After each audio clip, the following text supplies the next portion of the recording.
Daniel Souza, vamos para o segundo grande tema do dia, que é o que está acontecendo na Síria. Né? A gente falou sobre isso no início do episódio. Hoje a gente teve simplesmente ataques aéreos israelenses ao núcleo do poder na Síria. Então foi atacado o Ministério da Defesa da Síria e nós tivemos ataques também que foram muito próximos ao Palácio Presidencial em Damasco, além de bombardeios a outros alvos na Síria, né? Em particular nos subúrbios de Damasco.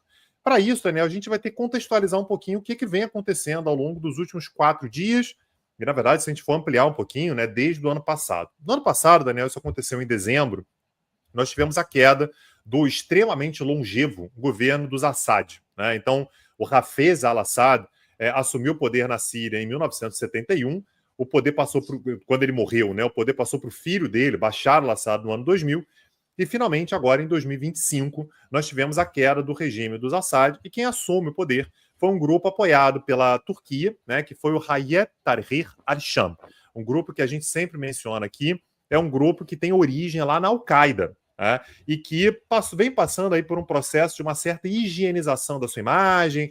A gente não é tão radical assim, a gente quer dialogar com o Ocidente, a gente quer dialogar com Israel. Agora, Israel mesmo, Daniel, já disse mais de uma vez que, olha, essa galera aí é um monte de radical mal disfarçado, mas são os radicais. E, Daniel, a gente sabe que são mesmo, né? É uma galera que tem origem lá na Al-Qaeda. E aí, Daniel, a fruta não cai longe do pé, né? E basicamente o que vem acontecendo desde que o Hayat Tahrir al-Sham, que a gente vai chamar sempre aqui de HTS, assumiu o poder, é que a gente vem tendo atritos entre o governo, forças do governo, milícias ligadas ao governo e determinadas minorias no país. Grande parte dos atingidos ao longo desse período foram os alauítas. Importante lembrar que os Assad são alauítas e vem sofrendo muito na mão do governo. Você tem aí algumas centenas, talvez milhares de alauítas que morreram desde dezembro do ano passado. E ao longo das últimas semanas, a gente tem uma outra frente de atrito, que é o atrito entre o governo e as forças de segurança do governo e as milícias druzas. Só uma contextualização, Daniel, de quem são os drusos. Os drusos são uma minoria religiosa que tem origem ali numa vertente do Islã, que é o xiismo, né? Que eles na verdade, são uma vertente dos xiitas ismaelitas, mas que não se consideram muçulmanos. Eles, na verdade, se descolaram com o passar do tempo do Islã. Então há quem considere que, olha, tem algumas similaridades com o Islã, mas eles se descolaram do Islã. Então eles não se consideram muçulmanos e há, principalmente no sul da Síria, cerca de 700 mil drusos. E existem ainda, em Israel, cerca de 150 mil drusos.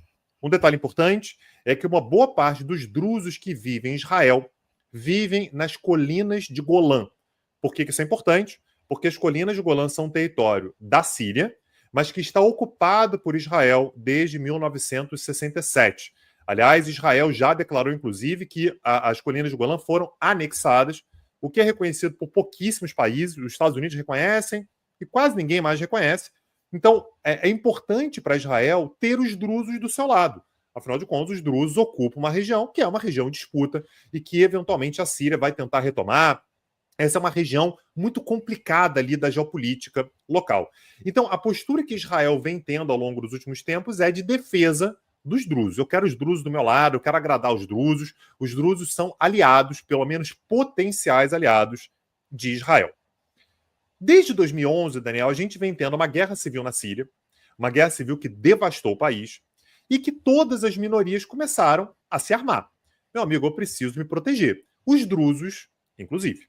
Então, ao longo desse tempo, os drusos começaram a criar milícias armadas para se proteger, principalmente no sul da Síria. E é aqui que a gente vem tendo, ao longo dos últimos dias, uma série de conflitos entre grupos ligados ao governo e milícias drusas, principalmente na região chamada de Sueida.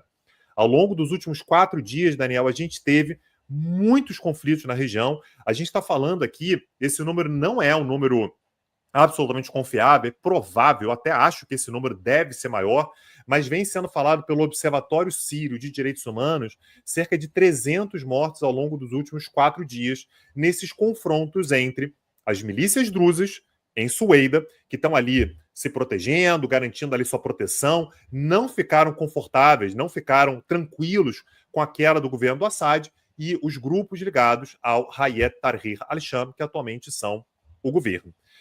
Israel sai em proteção dos drusos e diz: olha, é melhor o governo sírio, as forças armadas sírias, recuarem. Se mexer com os drusos, vai mexer comigo. O que o governo sírio diz é: olha, eu não posso fazer nada.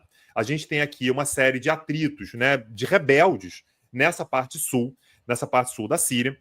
A preocupação síria é que a qualquer momento os drusos quisessem independência dessa região e, pior, uma independência que pudesse favorecer Israel. Pô, quero independência aqui dessa região de Sueida e você protegido por Israel dentro do território sírio, o que para a Síria seria uma humilhação horrorosa.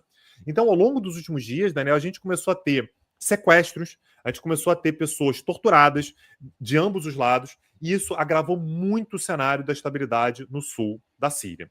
Israel deu uma série de ultimatos: olha, é melhor recuar, se mexer com os sírios, vai estar mexendo comigo.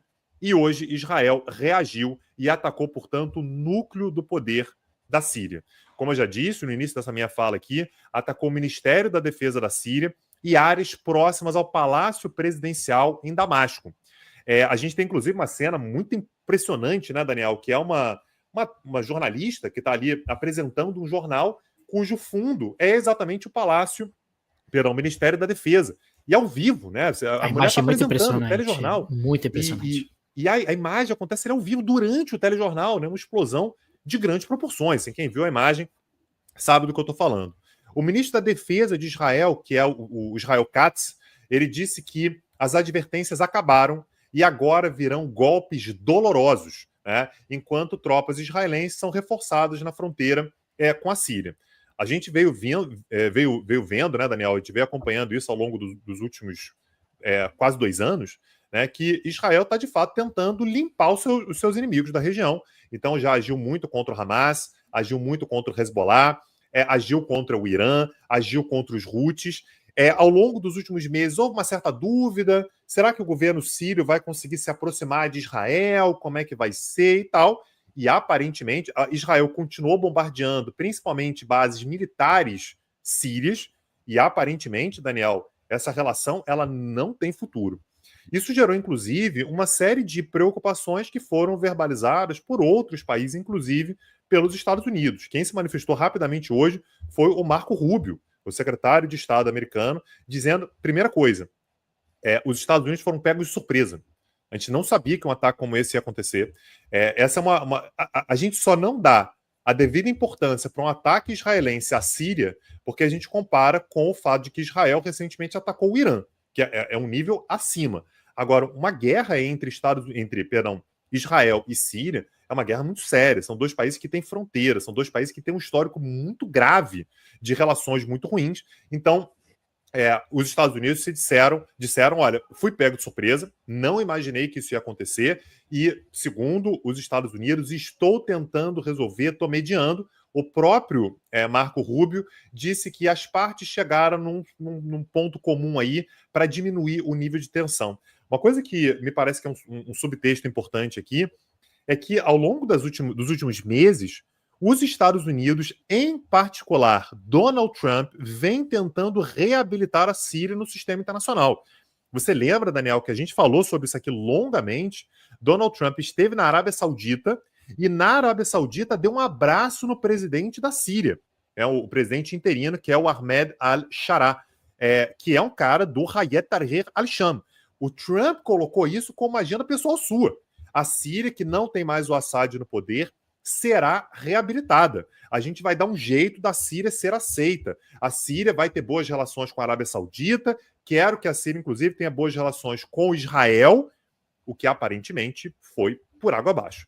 A gente deve ter, nas próximas horas, Daniel, provavelmente nessa quinta-feira, uma reunião do Conselho de Segurança para tentar lidar com a questão. A gente tem que saber se os ataques vão continuar. Segundo o Marco Rubio, mais uma vez, olha, a gente conseguiu aqui um meio termo, a gente conseguiu uma estabilidade temporária, mas há aí um pedido de limitação das tensões nessa região do sul da Síria, na região de Sueida, que fica próxima à fronteira com Israel. Então, isso aqui é muito sério, né? A maneira pela qual a coisa vem se desenrolando é, de fato, muito grave. Ao longo dos próximos dias, certamente, a gente vai poder acompanhar melhor o nível de tensão entre dois países que são inimigos históricos, são inimigos desde a década de 1940, desde a criação do Estado de Israel, e a coisa ela pode, de fato, sair do controle no momento em que um ataque como esse acontece, Daniel. Um detalhe, só um ponto que eu acho importante falar aqui, Daniel, a gente teve mais uma novidade com relação ao governo Netanyahu. Ontem eu disse aqui que um dos partidos da coalizão do Netanyahu abandonou a coalizão, o que deixou o Netanyahu com apenas 61 parlamentares, que é o mínimo do mínimo necessário para ter maioria no Knesset, que é o parlamento. E hoje, um outro partido ultra-ortodoxo, eu disse que isso podia acontecer, aconteceu hoje, o Shas abandonou também o ministério. O Shas, Daniel, tem 11 parlamentares. Então, se o Shas abandonar o governo agora, se os parlamentares, por exemplo, deixarem o governo Netanyahu cai de 61 parlamentares para 50. Seria uma tragédia para o Netanyahu. O que o Shas fez foi os ministros abandonaram seus cargos, mas a base parlamentar se mantém. Parece que aqui o recado está muito bem dado, né? O Netanyahu, seguinte, dá teu jeito aí, faz aí o que os ultra-ortodoxos estão pedindo, senão a gente vai sair e o seu governo vai acabar caindo. Então as peças estão se movimentando rapidamente no Oriente Médio, Daniel. Vamos acompanhar ao longo dos próximos dias onde que essa tensão toda vai nos levar. Tang, para encerrar, vamos a uma nota um pouco mais leve aqui no nosso quadro da Geleia da Shakira? Deixa eu tentar adivinhar aqui, Daniel. Tô pensando aqui, Donald Trump aparece de novo. Aparece. Você tá sabe, vendo? Tang, que no dia de hoje, Donald Trump, entre uma reclamação e outra do Pix, etc., ele criticou muito Jerome Powell, né, que é o presidente do Fed, que o juro tinha que cair, etc., mas que o Powell não ia ser demitido agora, mas a não ser que aparecesse alguma coisa de fraude. O Trump sempre dá umas declarações confusas, né? Ele não pode demitir o Powell tem mandato e tal, mas vai que aparece uma fraude, e aí o pessoal fica meio nervoso, não fica sem entender o que ele está querendo dizer. Será que ele está querendo dizer que teve e ele não está querendo revelar ainda? Ou que ele vai interferir no Fed, no Banco Central dos Estados Unidos, enfim. O fato, Tanguy, é que lá pelas tantas, o Trump disse o seguinte, abre aspas, eu estava surpreso que ele foi nomeado, eu estava surpreso, francamente, que o Biden o colocou lá, fecha aspas. Tanguy, peraí, o Powell foi indicado pelo Trump, foi o Trump que colocou ele lá, porque o Obama havia colocado a Janet Yellen, o Trump não quis reconduzir a Janet Yellen, o que, aliás, é uma tradição, né? Se o presidente do Fed quer ser reconduzido, os presidentes reconduzem, seja ele democrata ou republicano. O Trump não quis. Trump tira a Yellen, tira a Janet Yellen, bota o Jerome Powell. Elogiou na época o Jerome Powell e tal, e agora o Jerome Powell está em desgraça, ele está dizendo que quem indicou o Jerome Powell foi o Biden. Está confuso, que está muito difícil, porque é muita informação, muita coisa na cabeça do Trump ao mesmo tempo, muita reclamação, e hoje ele queria reclamar bastante do Powell, que não reduz a taxa de juros nos Estados Unidos, ele acha que a taxa de juros tinha que estar muito mais baixa, e apesar da inflação dos Estados Unidos estar subindo, como a gente viu ontem aqui no Petit Jornal, e subindo por conta das tarifas, está muito confuso, e por isso o Trump acabou trocando as bolas. Aliás, o Trump, enquanto o Biden era presidente, ele fez da vida do Biden um inferno, né? Que ele dava apelido. O Trump ele tem um estilo bem bully, né? Bem o grandão da escola, que bota apelido nos outros e tal. E ele chamava o Biden de Sleepy Joe, exatamente para dizer que tá meio gagá, tá esquecido e tal. E aparentemente, né, Daniel Souza, se alguém souber dar um apelido direitinho aí, acaba pegando no Trump também.